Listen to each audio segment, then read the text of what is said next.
하나님 말씀 레위기 5장 14절부터 6장 7절까지 이 말씀으로 우리에게 주시는 오늘 구약의 5대 제사 마지막 번째 속건제의 순서와 배상의 깊은 의미. 자, 오늘 본문은 이제 레위기 5장 14절부터 19절 그리고 6장 1절부터 7절로 연결이 되는데 5장 14절부터 19절까지는 하나님과의 관계에서 어떤 죄를 범해서 속건제를 드려야 되는 그런 속건제에 대한 규례. 6장 1절에서 7절은 이웃과의 관계에서 어떤 죄를 범하고 하나님 앞에 드리는 속건제의 규례를 이렇게 말씀하고 있습니다.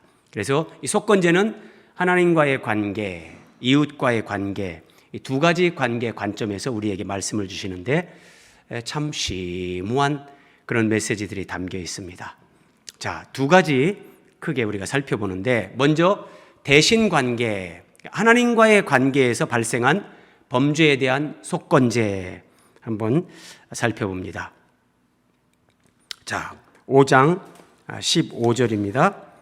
자, 5장 15절. 누구든지 여호와의 성물에 대하여 부지 중에 범죄하였으면, 자, 오늘 본문이 이렇게 말씀하십니다. 여호와의 성물에 대하여.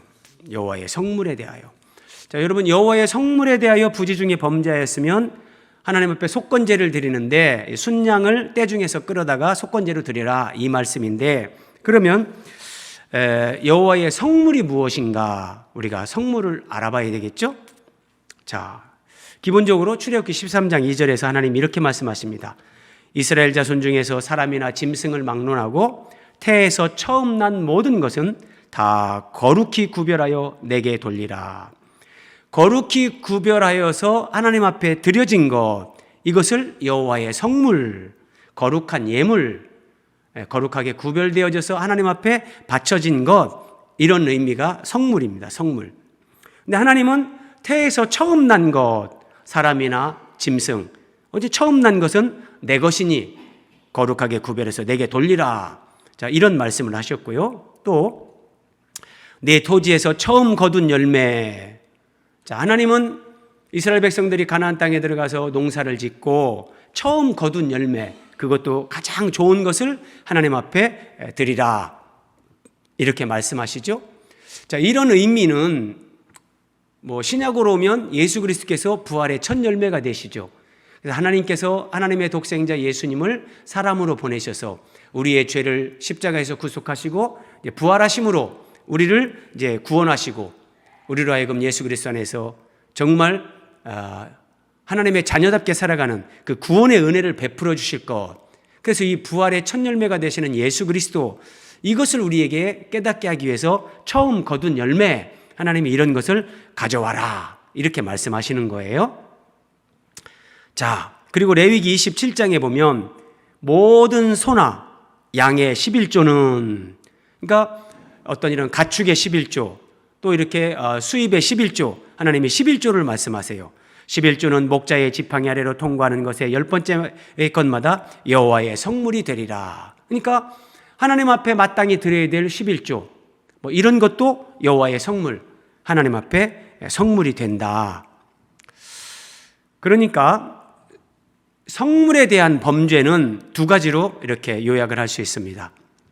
하나님의 성물, 첫 열매, 첫 것, 11조, 또 이렇게 제사에 드려졌던 제물, 이런 모든 것들을 포함하는데, 그런 것들을 마땅히 드려야 됨에도 불구하고 드리지 않았을 때 이것이 하나님의 성물에 대한 범죄, 또는 그 성물을 하나님 앞에 드리는데 병든 것이나 저는 것이나 눈먼 것을 드렸다든지, 제사장이 그것을 하나님 앞에 이제 그 제물로 제사를 드리고 뒤에 어떤 고기들을 이렇게 처리하고 하는 이런 부분들을 또 하나님 말씀대로 하지 않거나 정말 뭔가 이렇게 속되게 부정하게 하나님의 성물을 취급했을 때, 이런 것들을 가리켜서 여호와의 성물에 대해서 부지 중에 죄를 범한 것이다.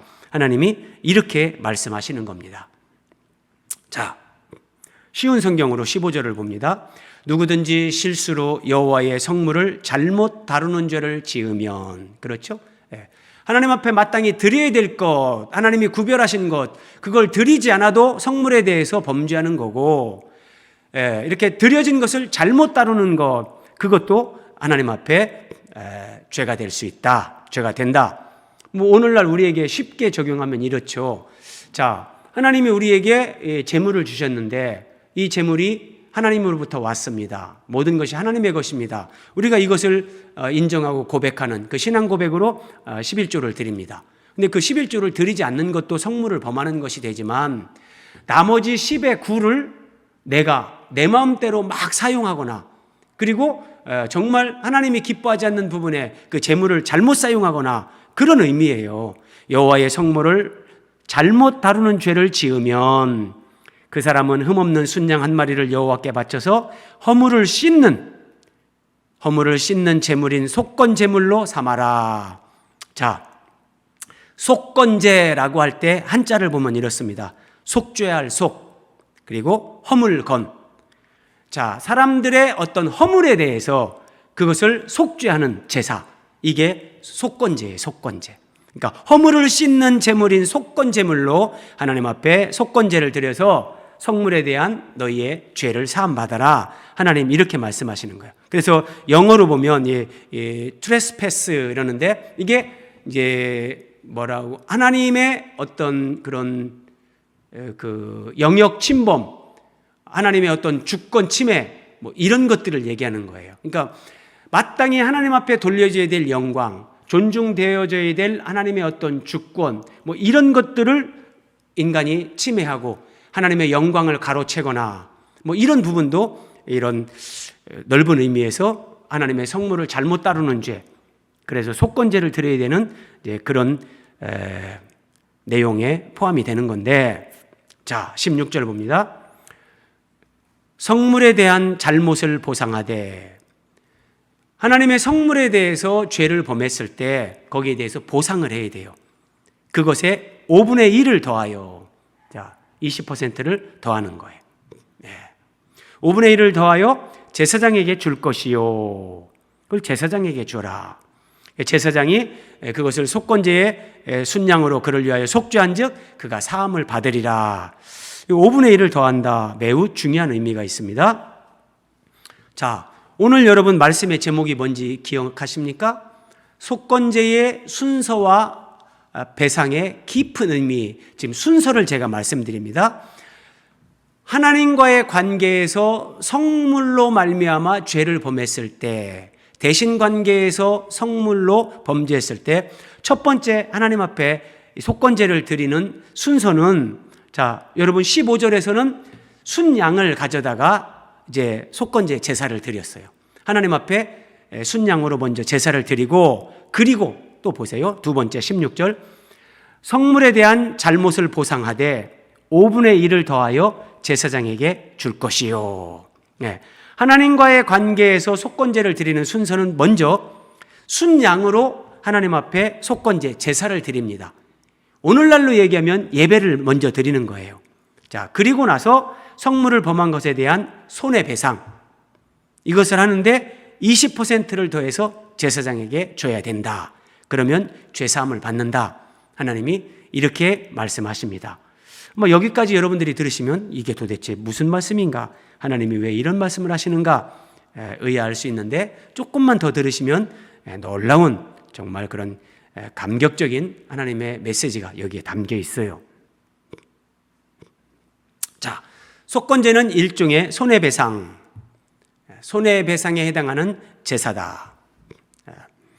사람이 하나님에게 끼친 손해, 한번 보세요 여러분. 하나님에게 끼친 손해. 자 여러분, 아담이 하와가 하나님 말씀에 불순종해서 선악과를 따먹고 죄를 범했어요. 자 그때 아담과 하와가 죄인이 됐다. 우리는 이 부분을 많이 생각해요. 그래서 하나님께서 이 죄인들을 구원하기 위해서 독생자 예수 그리스도를 보내셔서 이들을 구원받게 하셨다. 뭐 여기는 많이 알고 있어요. 이런 것들을 우리가 5대 제사로 얘기한다면 번제로 설명할 수 있고요. 속죄제 또는 화목제, 이런 것으로 예수 그리스도의 십자가 구원의 은혜를 설명할 수 있죠. 그런데 아담과 하와가 선악과를 먹고 불순종하면서 범죄할 때 또 한 가지 측면에서 중대한 문제를 야기시킵니다. 그게 뭐냐면 하나님의 영광, 하나님의 이름에 대한 모독, 여기에 심각한 문제가 발생하는 거예요. 하나님의 형상대로 만든 아담과 하와가 선악과를 먹고 범죄했을 때, 예를 들어서 그들이 마귀의 종이 되는 거예요, 영적으로요. 그래서 태어나는 아담의 모든 후손들은 태어나면서부터 자연스럽게 마귀의 종이 되어서 마귀의 속성이 거짓, 살인, 음란, 비진리 이런 것들이잖아요. 그래서 사람들 속에 그런 것들이 내재된 상태로 사람이 태어나는데, 중요한 것은 뭐냐면 하나님의 형상대로 지음받은 사람들이 마귀의 종이 되는 거예요. 그리고 하나님을 창조주로 인정하고 하나님을 예배하는 것이 아니라 자기 자신을 숭배하고 눈에 보이는 우상을 숭배하고 이런 것들, 결국 인간의 불순종과 범죄가 하나님에게 어마어마한 손해를 끼친 거예요. 하나님의 이름이 모독을 받게 되고 하나님의 영광이 마귀에게 넘어가고 때로는 사람이 하나님의 영광을 갈취하고, 그래서 하나님께 끼친 이런 막중한 손해, 이것에 대해서 배상을 하게끔 하는 것, 이것이 속건제라는 거예요. 속건제예요. 하나님과 관계에서 또 사람과 관계에서 양면이 있는데, 그래서 동그라미 3번 한번 보세요, 여러분. 한 사람이 믿음 생활을 하면서 성경을 알아가고 하나님을 알아가는데, 처음에는 우리가 구원을 경험해도 언제나 자기중심입니다. 그래서 지옥 갈 수밖에 없는 내가 예수님을 믿고 구원받았다. 나를 구원하기 위해서 하나님이 예수님을 십자가에 죽게 하셨구나. 하나님 감사합니다. 주님 은혜가 너무나 큽니다. 이런 고백을 해요. 이것도 아름답죠, 여러분? 그런데 이제 하나님이 우리에게 기대하시는 것은 5대 제사의 마지막 속건제, 여기에 우리가 도달을 해야 되는 거예요.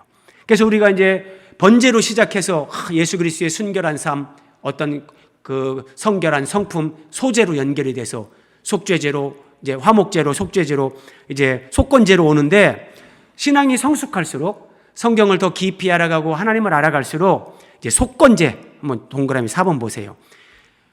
인간의 범죄로 말미암아 손상된 하나님의 영광, 실추된 하나님의 명예, 이것을 우리가 어떻게 하면 회복시켜서 하나님의 이름에 합당한 영광이 돌려지게 할 것인가, 이것을 깨닫게 하고 우리에게 가르쳐주는 것이 속건제의 말씀입니다.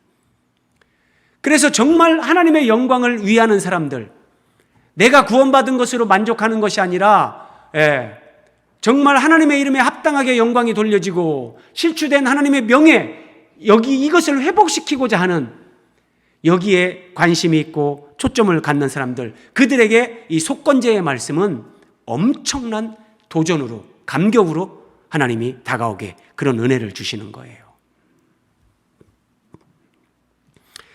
한번 보세요, 여러분. 우리가 지난 시간에 살펴봤던 이제 속죄제, 누구든지 여호와의 계명 중 하나라도 그릇 범죄하여 허물이 되었으면, 자, 계명 중 하나라도 범했을 때입니다.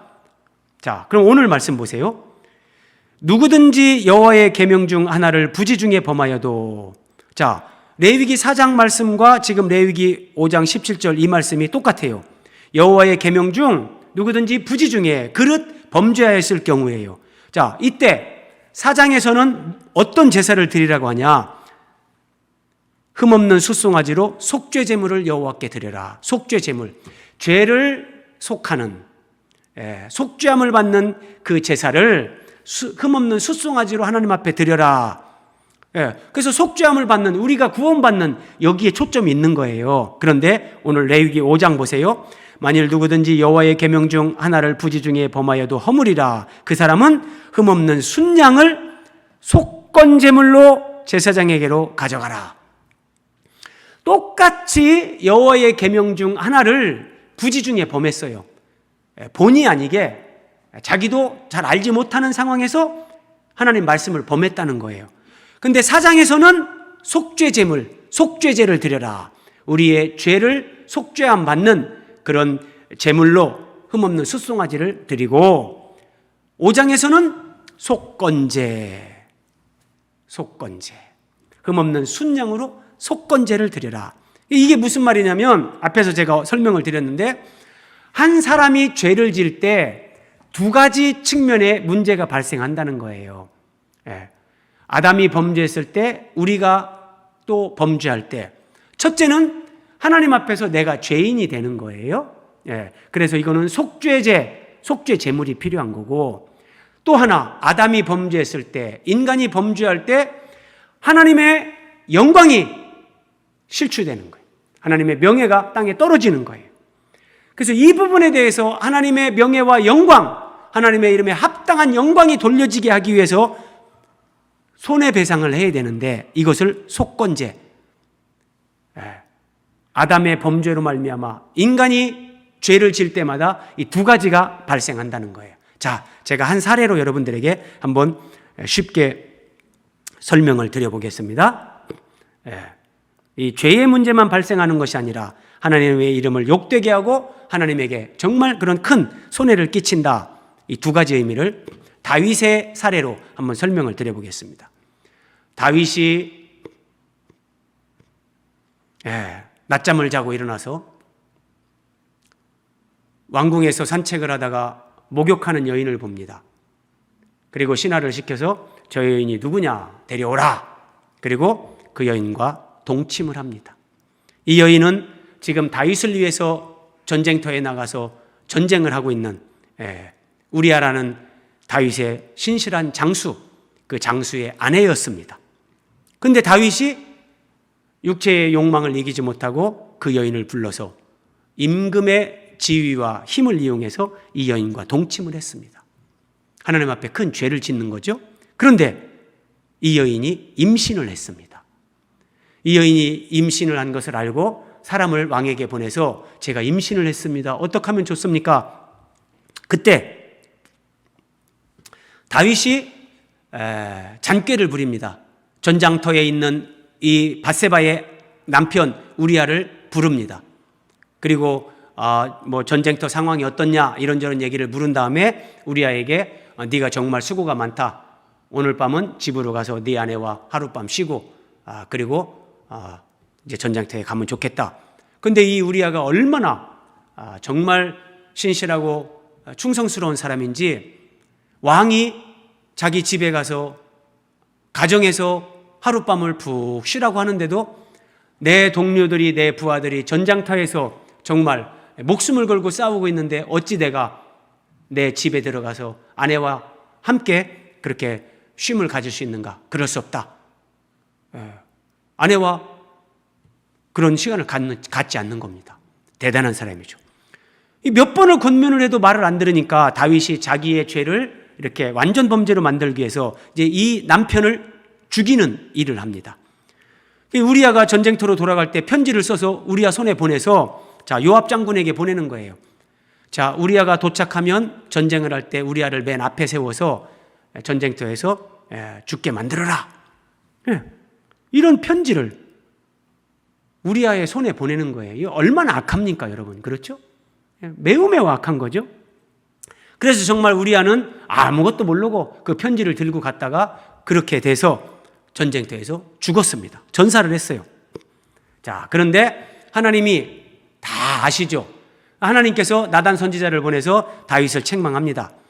나단이 다윗에게 말하되 이 일로 말미암아 여호와의 원수가 당신이 밧세바를 범하고 밧세바의 남편 우리아를 전쟁터에서 죽게 만든 이 간접살인,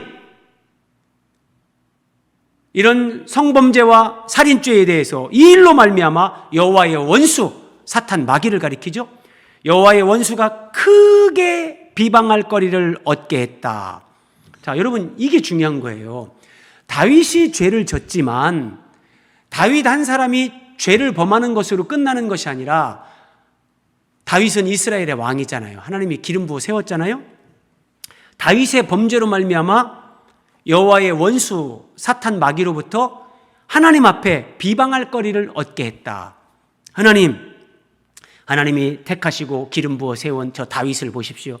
다윗이 저렇게 밧세바와 동침을 하고 완전 범죄를 도모하기 위해서 그의 남편을 저렇게 아주 계략을 꾸며 죽였습니다. 하나님의 기름 부음 받은 사람, 이게 뭡니까 이게? 하나님이 뭐 고개를 들 수 없는 거예요. 여호와의 원수가 크게 비방할 거리를 얻게 했다. 이게 하나님의 이름이 욕되게 되고 하나님의 영광과 명예가 그냥 땅에 떨어지는 걸 얘기하는 거예요. 그리고 보세요. 당신이 낳은 아이가 반드시 죽으리라. 이렇게 말씀하시는데, 자, 불신자들이 죄를 지으면 그것은 저 사람이 무슨 죄를 하나 졌구나, 그 죄로 끝납니다. 하지만 하나님을 믿는 사람들이 죄를 지으면 그것은 하나의 죄로 끝나는 것이 아니라 하나님의 원수 마귀와 불신자들 앞에서 하나님의 영광을 욕되게 하는 것이 됩니다. 이게 불신자와 신자의 어떤 똑같은 죄를 범해도 다른 결과. 지금 다윗의 죄를 통해서 이런 하나님이 정말 마귀 앞에서 고개를 들 수 없는, 할 말이 없게끔 만드는 크게 비방거리를 얻게 했다. 그래서 나단 선지자가 당신이 낳은 이 아이가 죽게 될 것이다, 그렇게 얘기했잖아요. 이 말씀도 한번 여러분 잘 보세요. 다윗과 밧세바 사이에서 태어나는 아이가 죽는다고 실추된 하나님의 영광이 회복되는 것은 아닙니다. 그렇죠?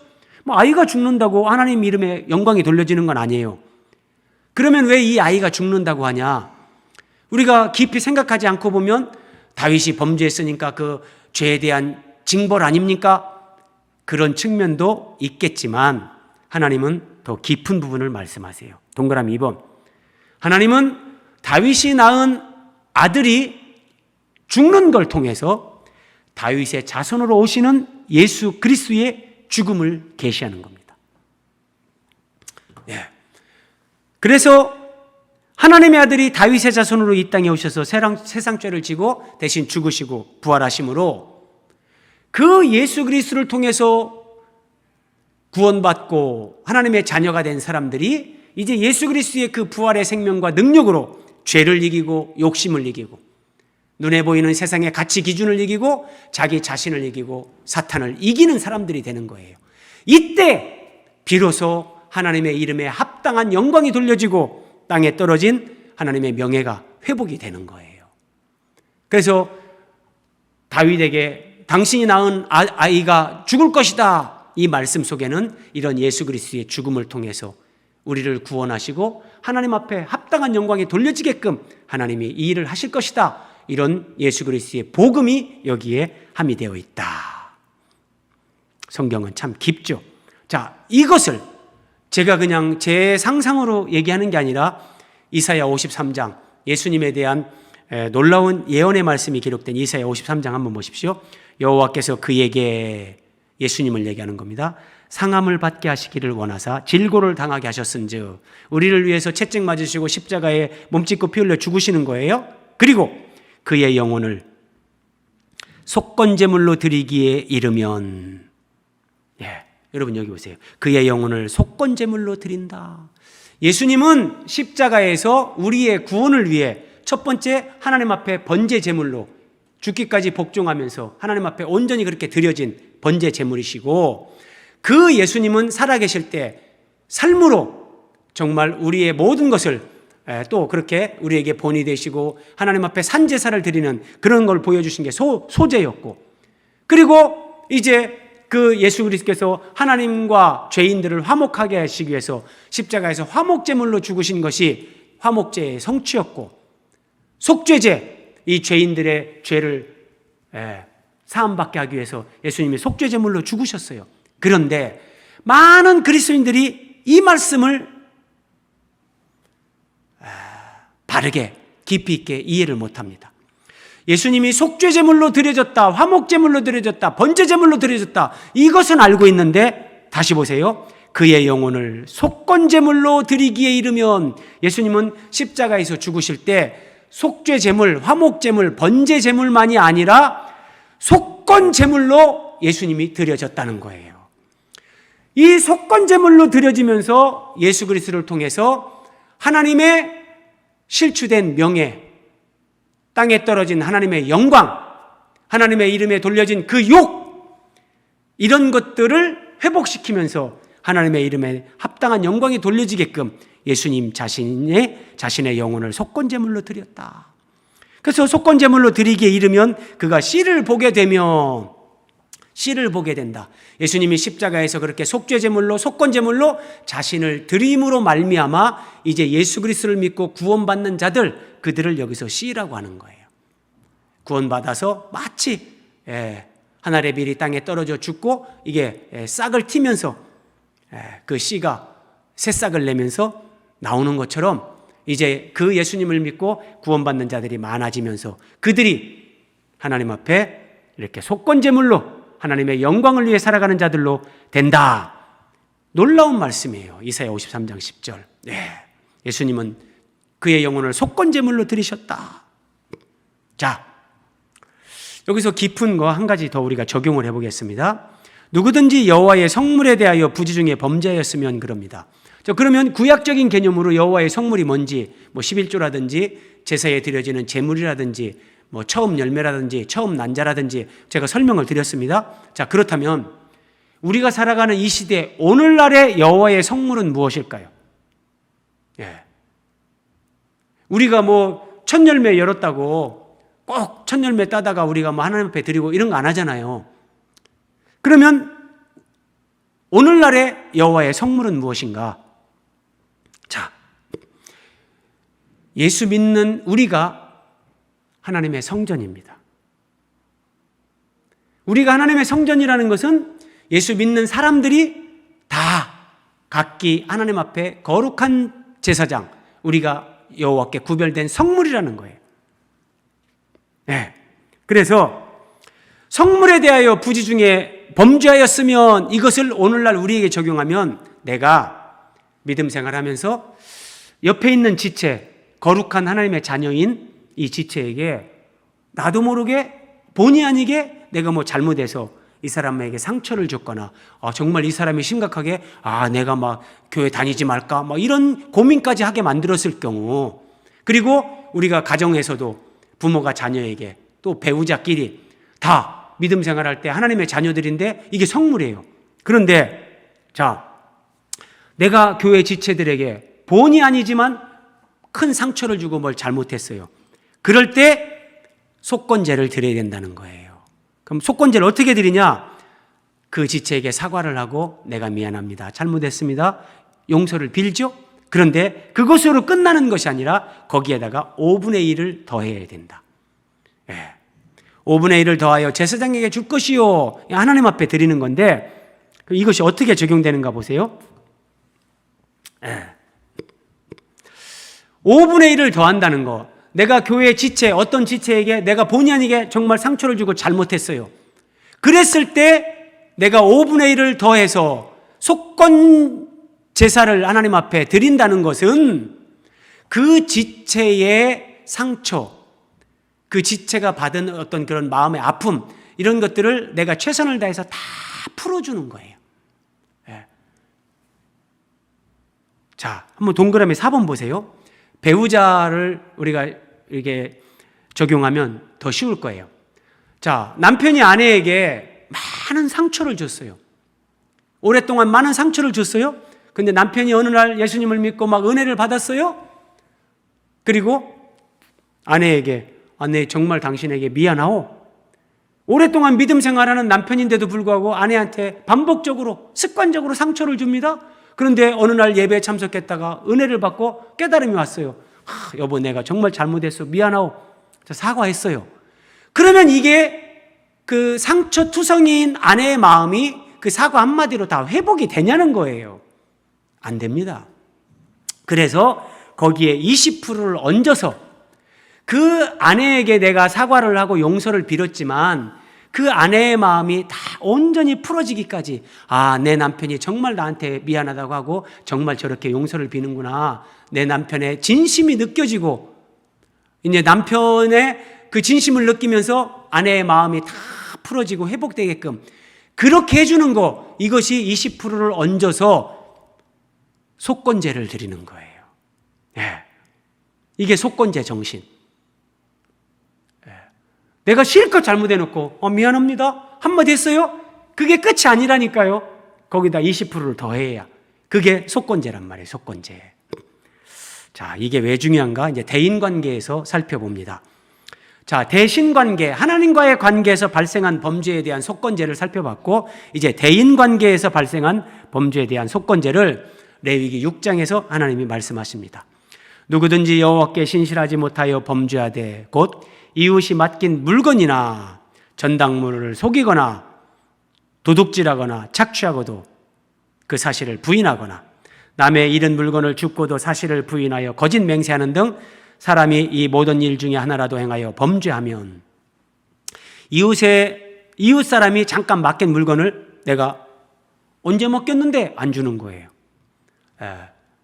이거 맡기고 뭐 조금 돈을 빌려갔는데 그 돈을 빌려간 돈을 갚으면 이 물건을 줘야 되는데 전당물을 줘야 되는데 안 주는 거예요. 속이거나 도둑질하거나 착취하거나 다른 사람이 이렇게 분실한 것을 내가 습득하고 안 주는 거예요. 그리고 나는 주운 적 없는데 사실을 부인하거나 거짓 맹세하는 거예요. 자, 이렇게 됐을 경우, 이렇게 범죄하면 그 거짓 맹세한 모든 물건을 돌려보내되, 이 사람이 이제 죄를 깨달았어요. 아, 내가 안 되겠구나. 돌려줘야 되겠구나. 대인관계에서 범죄한 것을 돌려보내되 곧 그 본래 물건의 5분의 1을 더하여 돌려보낼 것이라. 하나님 앞에 범죄했을 때도 5분의 1을 더해야 됩니다. 그런데 사람 앞에 범죄했을 때도 본래의 물건의 20%를 더해서 돌려보내야 됩니다. 이게 속건제의 기본 정신인데, 그런데 자, 지금 오늘 말씀의 제목이 뭐라고요? 속건제의 순서와 배상의 깊은 의미. 순서를 잘 여러분 주목해 보십시오. 먼저 대인관계에서는 5분의 1을 더해서 돌려보내라고 했죠. 그리고 또 그 속건제물을 여호와께 가져갈지니 5분의 1을 더해서 이웃에게 돌려보내고, 그리고 나서 또 속건제물 흠없는 순양을 가지고 하나님 앞에 제사를 드려라. 그러면 사함을 받으리라. 이렇게 말씀하시는 거예요. 여기에 순서의 차이가 있어요. 매우 중요합니다. 대인관계의 속건제를 드리는 순서는 제사, 예배가 먼저가 아니라 본래 물건의 20%를 더해서 주인에게 돌려주는 거예요. 손해배상을 먼저 하는 거예요. 자, 내가 다른 지체의 예를 들어서 집에 갔다가 내가 다른 지체의 지갑에서 돈을 10만 원을 훔쳤어요. 근데 하나님 앞에 이게 깨달음이 오고 마음이 너무 괴로워서 돌려주는데 10만 원만 돌려주는 게 끝이 아니라, 자, 사람들이 여기서 이제 뭐가 혼선이 오냐면 이거예요. 아, 내가 다른 지체의 집에 놀러 갔다가 10만 원을 훔쳤는데 하나님 앞에 죄를 자백하면 다 용서해 준다겠지. 하나님, 제가 아무개 집사 집에 갔다가 10만 원 훔쳤는데 잘못했습니다. 용서해 주세요. 예수님의 이름으로 기도합니다. 끝. 이렇게 한다고 그게 해결되는 게 아니라는 거예요. 대인관계에서 죄를 범했을 때는 먼저 하나님 앞에 기도하는 거, 예배하는 것이 아니라 내가 본래 훔친 그 물건에 20%를 더해서 10만 원을 훔쳤다면 12만 원을 원래 주인에게 갖다 주면서, 아이고 집사님, 제가 그냥 그날 집사님 집에 놀러 갔다가 어째 하다가 내가 뭐 쉬었나? 내가 돈을 10만 원짜리를 하나 가지고 왔는데 내가 제정신이 아니었는 것 같아. 정말 미안합니다. 사과합니다. 내가 사과하는 뜻에서 정말 20% 더 얹어서 12만 원 드립니다. 용서하세요. 이렇게 먼저 사람과의 관계에서 먼저 손해배상을 하고, 그리고 순양 한 마리를 가지고 제사장에게 와서 하나님께 제사를 드리면 무슨 허물이든지 사함을 받는다. 하나님이 이렇게 말씀하시는 거예요. 저는 이 속건제 말씀 요 대목에서 항상 제가 2007년에 봤던 영화 밀양이라는 영화가 이렇게 생각이 납니다. 2007년에 이창동 감독이 개봉한 밀양이라는 영화인데, 자, 그때 그 여자 주인공이 전도연입니다. 내용이 이렇습니다. 이 전도연이 이 영화에서 신혜라고 이름으로 나오는데 결혼을 했는데 33살에 남편이 죽었어요. 그래서 아들 하나 있는 이 아들을 데리고 남편의 고향인 밀양으로 내려옵니다. 밀양에서 피아노 학원을 운영하면서 살아가는데 이 남편도 없고 뭐 특별한 돈도 없고 아들하고 사는데 사람들한테 너무 없게 보이면 안 되니까 굉장히 자기가 돈이 많은 사람처럼 약간 허세를 부렸어요. 그런데 그 허세 부리는 것을 본 이 시내의 아들이 다니는 웅변학원의 원장님, 이 사람이 이 아들을 유기하고 돈을 요구합니다. 그런데 시내는 실제 돈이 없거든요. 결국은 이 아들이 유괴범에게 살해됩니다. 아들의 죽음과 우울증으로 고통스러운 삶을 살던 시내는 우연히 이렇게 플랜카드를 보고 교회를 나가게 됩니다. 교회를 나가서 피오름을 토해내듯 오해를 하면서 기도를 하면서 이제 은혜를 받습니다. 하나님의 은혜, 하나님의 위로를 경험하면서 이제 신앙의 세계로 입문을 합니다. 그리고 목사님이 막 오열을 하는 이 시내의 머리에 손을 얹었는데 마음에 평안이 오면서 막 울음이 뚝 그치기도 하고, 그래서 이제 믿음 안에서 안정을 찾으면서 이제 믿음이 조금씩 눈을 뜨고 자라가는데 이 시내가 은혜를 받고 교우들 앞에서 이런 고백을 합니다. 내가 내 아들을 죽인 유괴범을 용서해야 되겠다. 예수님이 원수를 사랑하라고 하고 다 했는데 내 아들을 죽인 유괴범을 나는 용서하겠습니다. 막 교우들이 정말 대단하다 박수 쳐주고 막 격려했어요. 정말 그렇게 하세요. 하나님이 기뻐할 겁니다. 그리고 교도소를 찾아갔습니다. 면회를 신청하고 유괴범을 만나서 이제 이 시내는 나는 내 아들이 죽고 이제 교회에 가서 하나님을 만났고 은혜를 받았다. 그래서 하나님은 살아계시고 나는 그 하나님 말씀을 따라서 당신을 용서하려고 여기에 왔다. 이렇게 얘기하려고 하는데 그 말을 꺼내기도 전에 먼저 이 유괴범, 자기 아들을 죽인 유괴범이 먼저 말을 하는 겁니다. 영화에서 이 사람의 이름이 박도섭인데 여러분 이 배우가 얼마나 연기를 잘하는가 화면에 얼굴 보세요. 얼굴 자체가 포근하게 인자하게 보이잖아요. 이 살인자 박도섭은 인자한 웃음을 머금고 편안한 목소리로 찾아온 시내를 보면서 시내가 말을 꺼내기도 전에 먼저 이런 말을 하는 거예요. 나는 하나님으로부터 용서를 받았습니다. 나는 감옥에서 이 교도소 안에서 하나님을 만났고 예수님을 믿고 구원받았습니다. 하나님은 내 죄를 이미 용서해 주셨고 나는 마음의 평안을 이제 누립니다. 뭐 이런 말을 하는 거예요. 한번 보세요.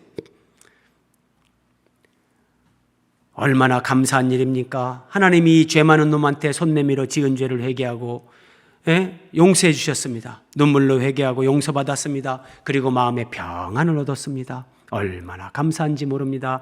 하나님께 회개하고 용서받으니 이렇게 마음이 편합니다. 편안한 얼굴로 나지막한 차분한 목소리로 이 말을 하는데 자식을 잃은 어미 이 시내는 뚜껑 열리는 거예요. 이 사람을 용서하겠다고 여기까지 찾아왔지만 이런 말을 먼저 하는 이 사람의 말을 듣고 거의 미쳐버리는 거예요. 네. 이 죄인은 감옥에서 자기 아들을 죽인 이 살인자는 성자가 됐어요. 얼굴이 하나님의 은혜로 막 빛이 나는 거예요. 자, 근데 여기에서 문제는 그가 시내에게 용서를 구하지도 않았고 용서를 받지도 않았다는 것입니다. 자기가 죽인 그 아이의 어머니, 그 아이의 어머니의 가슴이 얼마나 찢어졌을까? 얼마나 새까맣게 탔을까? 얼마나 고통스러운 시간을 보내고 있을까? 교도소 안에서 하나님을 만나서 그런 용서, 평안함을 누리고 있다면 당연히 자기가 죽인 그 아이의 가족들을 생각하면서 그 가족들에게 편지를 써서 용서를 구했다든지 뭐 이렇게 찾아왔을 때 나는 하나님이 이미 용서받았고 하나님으로부터 용서받았고 평안함을 주셨습니다. 이런 말 하기 전에 먼저 어머니 정말 저를 용서해 주십시오. 제가 죽어 마땅한 인간입니다. 이렇게 용서를 빌어야 되는데 이 박도섭이라는 살인자는 시내에게 용서를 구하지도 않고 용서를 받지도 않은 상태에서 하나님의 용서를 경험하면서 평안함, 자유함, 이제 어떤 죄책감도 없이 자기가 마치 성자가 된 것처럼 감옥에서 그렇게 살고 있다는 거예요. 한 가정의 행복을 깨뜨렸고 한 여인의 인생을 망쳐놓았는데 여러분 이게 과연 맞는 건가? 이게 맞는 건가? 그래서 집으로 돌아온 시내는 이제 뭐 거의 식음을 전폐하고 막 누워 있습니다. 괴로워서 죽으려고 하죠. 신앙이 뭔지 막 이제 회의가 드는 거죠. 그때 교우들이 찾아와서 이제 뭐 위로를 한다고 아이고 힘내세요 하는데 이렇게 절규합니다. 그 인간은 이미 용서를 받았다는데, 그래서 마음의 평화를 얻었다는데, 내가 그 인간을 용서하기도 전에 어떻게 하나님이 그 인간을 먼저 용서할 수 있습니까? 예. 절규하는 거예요, 절규하는 거예요. 여러분, 우리 깊이 생각해야 됩니다. 2007년도에 이창동 감독은 뭐 크리스찬은 아닙니다. 근데 이 감독이 이 영화를 개봉하고 저는 이 영화를 보고 정말 대단한 감동과 도전을 받았어요. 그런데 얼마 지나지 않아서 우리나라 막 기독교 단체들이 막 들고 일어났어요. 이창동 감독이 기독교를 비하한다. 사실 그런 의도가 제가 볼 때는 없거든요. 신앙이란 무엇인가? 하나님을 믿는다는 건 무엇인가? 예수 그리스도를 믿고 구원을 받는다는 건 뭔가? 정말 본질적으로 고민을 해보자. 아마도 감독의 의도는 여기에 있는 거죠. 그러니까 생각하면서 우리가 믿자. 뭐 이런 메시지를 전하고 싶었던 건데, 근데 이게 뭐 우리나라 많은 기독교 단체들이 막 들고 일러가지고 기독교를 폄하하고 비하하는 이창동 감독, 용서할 수 없다. 이것은 이제 그만큼 이 감독의 영화의 의도에 대해서 이해를 못한 건데, 여러분 한번 보세요. 지금 이 속건제, 대신 관계에서, 하나님과의 관계에서 죄를 졌을 때는 먼저 제사 예배를 드리고 그 다음에 손해배상 20% 얹어서 제사장에게 드리라고 했죠. 근데 대인 관계의 속건제는, 인간관계에서 속건제는 예배가 먼저가 아니에요. 예배 드리고 기도해서 하나님 앞에 용서받는 그게 먼저가 아니에요. 대인 관계의 속건제는 손해배상이 먼저예요. 원래 그것에다가 20%를 얹어서 손해배상을 하고 그 다음에 순양 한 마리를 가지고 제사장 앞에 가서 하나님 앞에 더럽혀진 하나님의 이름, 내가 죄를 지음으로 더럽혀진 하나님의 이름, 그것을 내가 용서받기 위해서 이제 제사를 드렸는데, 먼저는 손해배상이라는 거예요. 먼저는. 그러니까 이 시내의 절규, 내가 그 인간을 용서하기도 전에, 그러니까 이 사람이 먼저 시내에게 자식을 죽인 그 죄를 용서를 구하고 용서를 받는 뭐 이 과정도 없이, 그러니까 성경을 모르는 거예요. 성경을요. 대인관계에서 이런 죄를 졌을 때는 하나님 앞에 먼저 기도하는 것보다도 사람에게 찾아가서 20% 얹어서 먼저 손해배상하고 용서를 구하고 용서를 받아라. 그리고 하나님 앞에 예배하면서 기도하면서 자백하면서 용서받아라. 이게 성경의 가르침이란 말이에요. 이게요. 그래서 오늘 속건제의 순서, 이 순서에 담긴 깊은 의미, 이런 걸 모르니까 아마도 이 이창동 감독의 이 밀양이란 영화를 보고 그때 이창동 감독에게 정말 기독교를 폄하한다고 들고 일났던 사람들은 제가 볼 때 이 속건제의 대인관계, 손해배상이 먼저라는 거, 아마 이런 말씀을 대부분은 몰랐던 사람들이 아닐까, 이런 생각을 해봅니다. 자, 오늘날 불신자들이 기독교인들을 비난하는 것 가운데 하나, 예수쟁이들은 무슨 죄를 짓든지 예배당에 가서 회개만 하면 다 용서받는다고 한다. 세상에 그런 게 어딨냐? 그러면 오늘 죄 짓고 저녁에 예배당 가서 또 잘못했다고 용서받고 매일매일 그게 말이 되나?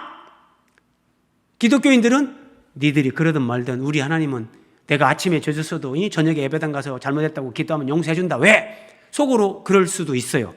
그런데 그것은 반만 알고 반은 모르는 거예요. 이 속건제의 대인관계에서 속건제, 손해배상이 먼저라는 거, 이 부분을 놓치고 있다는 거예요.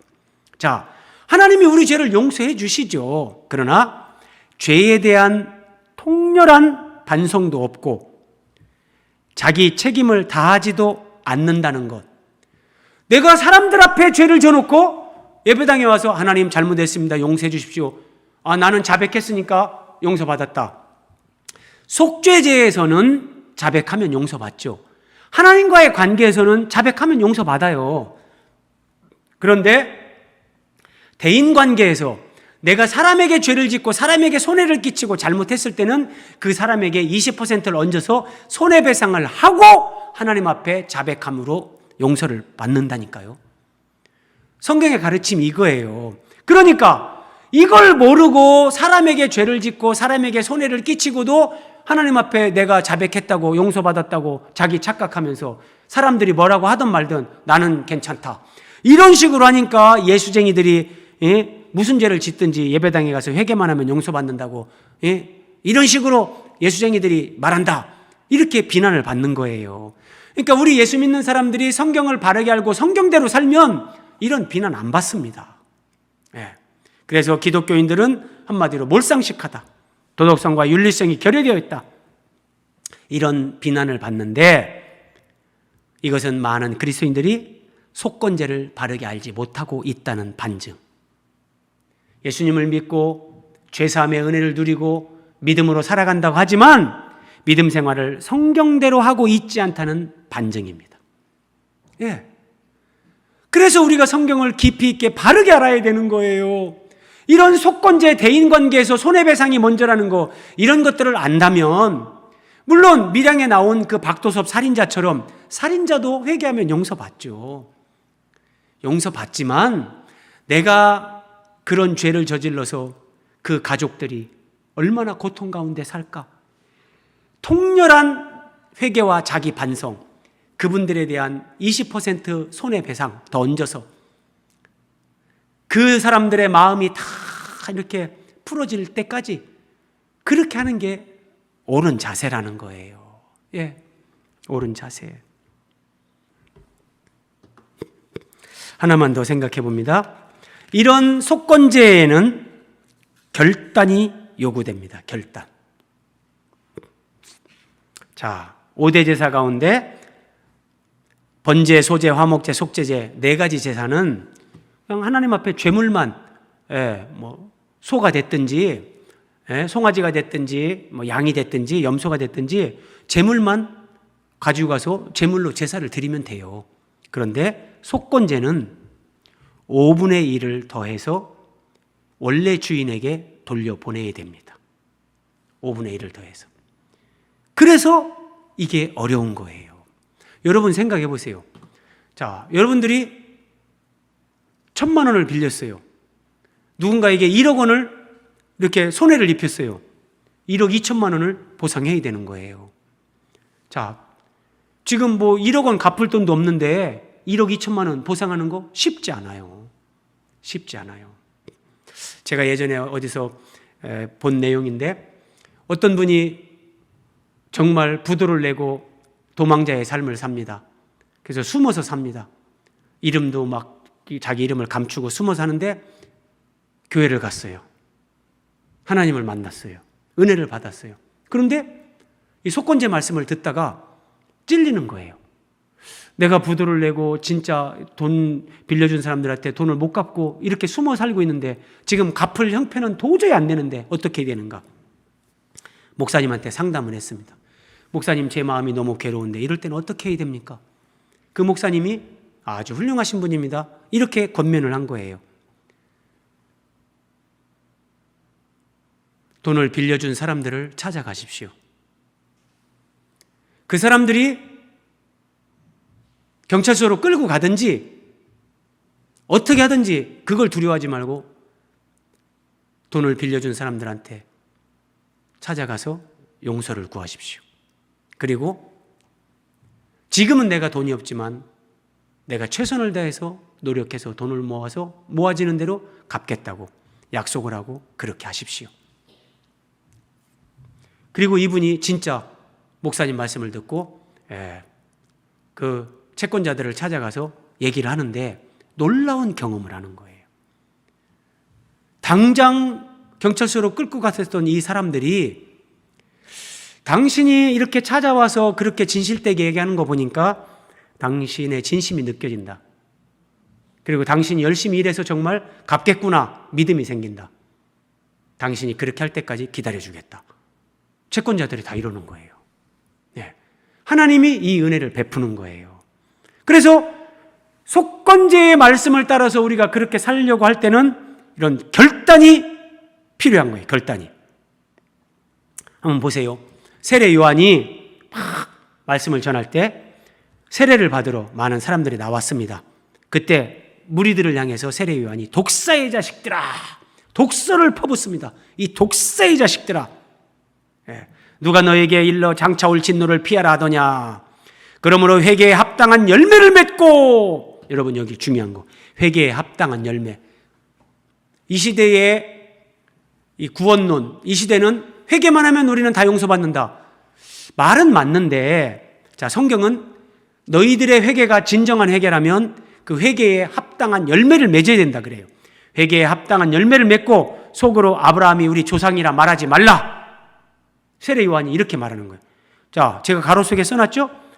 회개에 합당한 열매를 맺지 않은 상태에서 하나님이 내 아버지다, 예수님이 나의 구원자다, 그런 말 함부로 하지 말라. 이런 얘기예요. 회개에 합당한 열매를 맺어야 되는 거예요. 그럼 어떻게 하는 것이 회개에 합당한 열매를 맺는 거냐? 무리가 물어 이르되 그러면 우리가 무엇을 해야 됩니까? 세례 요한이 말합니다. 옷두벌 있는 자는 옷 없는 자에게 나눠줄 것이요, 먹을 것이 많은 자도 먹을 것이 없는 자에게 그렇게 나눠주라. 나눠주라고 합니다. 나눠주라. 네. 내가 가지고 있는 걸 나눠주라. 이게 회개에 합당한 열매를 맺는 거예요. 예. 회개에 합당한 열매. 군인들이 또 묻습니다. 우리는 무엇을 해야 됩니까? 사람에게서 강탈하지 말며 거짓으로 고발하지 말고 받는 급료를 족한 줄로 알라. 이런 회개에 합당한 열매를 맺는 그들이 세례가 진정한 세례를 받는 것이고 하나님의 백성답게 살아가는 것이다. 이렇게 얘기를 하는 거예요. 자, 마지막 한번 보세요. 근데 예레미야서에 그들이 가증한 일을 행할 때에 부끄러워하였느냐? 제사장이, 선지자가, 지도자들이, 이스라엘 백성들이 가증한 일을 행할 때에 우상 숭배하고 돈을 따라가고 음란하고 못된 짓을 할 때 그들이 부끄러워했느냐? 아니라 조금도 부끄러워하지 않을 뿐 아니라 얼굴도 붉어지지 않았느니라. 온갖 하나님 앞에서 못된 그런 죄를 지면서도 얼굴도 붉어지지 않았다. 철면피같이 그랬다는 거예요. 여러분, 예레미야 5장, 레위기 5장 19절. 이는 속건제니. 속건제는 뭐냐? 그가 여호와 앞에 참으로 잘못을 저질렀음이니라. 진짜 속건제를 드리면 하나님 앞에, 사람 앞에 제가 참으로 잘못했습니다. 통렬한 회개, 자기 반성. 이게 하나님 앞에, 사람 앞에 나는 참으로 잘못했습니다. 이게 속건제다. 이게 속건제. 그리고 20%를 더해서 정말 회개에 합당한 열매를 맺는 그 삶을 사는 거란 말이에요. 예수님이 삭개오 한번 보세요. 삭개오는 세리장이요 또한 부자라. 여러분, 로마의 지배를 받는 그때에 세리장 그리고 부자다. 이것은 부정 축제를 해서 부자가 됐다는 거예요. 예, 그걸 암시해주고 있는 거예요. 그런데 이 사람이 예수님을 만납니다. 예, 뽕나무에서 예수님을 만나죠. 예수님을 영접합니다. 그리고 예수님을 자기 집에 모시고 예수님과 대화를 나누는데 삭개오가 서서 주께 여짜오되 주여 보시옵소서, 내 소유의 절반을 가난한 자들에게 주겠사오며. 세례 요한이 회개에 합당한 열매 뭐라겠죠? 나눠줄 것이요. 내 소유의 절반을 가난한 자들에게 주겠사오며, 이게 속건제, 이게 회개에 합당한 열매. 만일 누구의 것을 속여 빼앗은 일이 있으면 네 갑절이나 네 배로 갚겠습니다. 속건제의 정신을 예수님을 만난 삭개오가 제가 이렇게 실천하겠습니다 고백하는 거예요. 그랬더니 예수님께서 오늘 구원이 이 집에 이르렀다. 뽕나무 위에서 예수님과 눈이 마주칠 때, 삭개오가 내려와서 예수님을 영접할 때 예수님은 네가 구원받았다 하지 않습니다. 가난한 자들에게 내 소유의 절반을 나눠주고 네 배로, 내가 속여서 빼앗은 것은 네 배로 갚으면서 속건제의 정신을 실천하겠습니다. 주님, 예수님이 요구한 것도 아닌데 자기가 스스로 얘기한 거예요. 그 삭개오를 보면서 오늘 구원이 이 집에 이르렀다. 이것이 구원받은 자의 삶, 이것이 성경을 아는 자들의 삶, 회개에 합당한 열매를 맺는 사람들의 삶.